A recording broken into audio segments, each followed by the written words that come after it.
आम्ही वानखेड या गावामध्ये बस आणली असताना एक व्यक्ती प्रकाश पिंजरकर तो आला आणि त्याने मागच्या त्या बसचे दोन्ही काच हातोडीने फोडले आणि तो आम्हाला म्हणाला की मला न्याय अजूनपर्यंत मिळाला नाही, आता तरी मला न्याय मिळेल.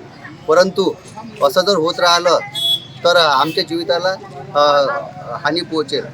अशामुळे जोपर्यंत पोलीस पाटील गावचे येत नाहीत आणि ते या ठिकाणी येऊन आम्हाला न्याय देत नाहीत किंवा त्याचा रिपोर्ट देत नाही तोपर्यंत ती बस इथून निघणार नाही. मी शेगाव आगार श्रीराम भोपळे. या बसमध्ये किती प्रवासी बसलेले होते? या बसमध्ये 25 ते 30 प्रवासी होते. आता ते प्रवासी मग आता ते त्यांच्या जीविताला काही हानी झालेली नाही, ते निघून गेले.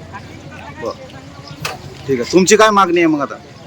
आमची मागणी असं आहे की त्या व्यक्तीवर कारवाई झाली पाहिजे, कारण अन्यथा पुढे जर असं घडत राहिलं तर विनाकारण कोणाच्या जीविताला जर हानी झाली तर त्याला जबाबदार कोण राहील?